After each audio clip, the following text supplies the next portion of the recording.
उसका नाम था सैयदा रुकैया, इमाम हुसैन की छोटी बेटी, करबला की सबसे छोटी शहीदा। उसकी कहानी बड़ी किताबों में नहीं बल्कि लाखों दिलों में जिंदा है।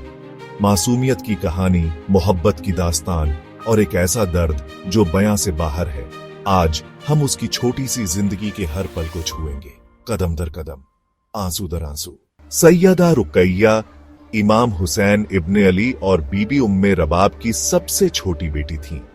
आपका जन्म मदीना शहर में 677 ईस्वी के आसपास हुआ था। रुकैया का मतलब है ऊंची होने वाली। कुछ लोग उन्हें सकीना कहते। ताउस अपनी किताब लुहूफ में लिखते हैं उनका नाम रुकैया था, जबकि सकीना उनकी सिफत थी जो उनके पाक दिल को दिखाती थी। उनके वालिद इमाम हुसैन जन्नत के जवानों के सरदार थे, जैसा कि पैगंबर ने फरमाया। उनकी वालिदा बीबी उम्मे रबाब अपनी बहादुरी के लिए मशहूर थी। रुकैया का एक छोटा भाई भी था, अली असगर, करबला के 6 महीने के शहीद। 680 ईस्वी में इमाम हुसैन ने यजीद के खिलाफ खड़े होने के लिए अपने परिवार के साथ मदीना छोड़ दिया। रुकैया, जो सिर्फ 3-4 साल की थीं, अपने अब्बा के साथ थीं। रेगिस्तान की तपती रेत, प्यास, भूख, रुकैया ने अपनों को तड़पते देखा। आप मकत्तल अल हुसैन में लिखते हैं, हुसैन के बच्चे प्यास से बेहाल थे। वह उन्हें गोद में लेकर कहते, सब्र करो मेरे चांद, जल्द ही हम नब्बी से मिल जाएंगे। करबला में उनका छोटा भाई अली असगर एक तीर से शहीद हो गया। रुकैया ने यह सब देखा, लेकिन उनकी सबसे बड़ी परीक्षा अब भी बाकी थी।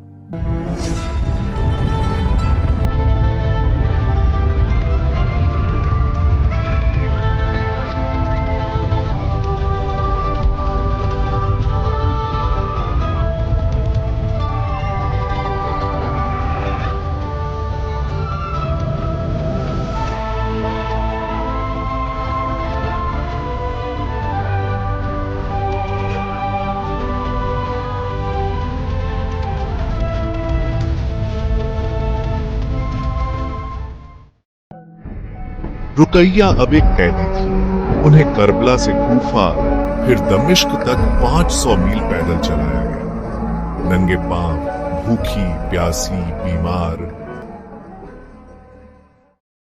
कैदियों को एक अंधेरी कोठरी में डाल दिया गया। रुकैया की फूफी जैनब उन्हें चिपटाए हुए थी, लेकिन रुकैया बार बार पूछती रही, मेरे अब्बा जान कहाँ हैं? वह कब आएंगे?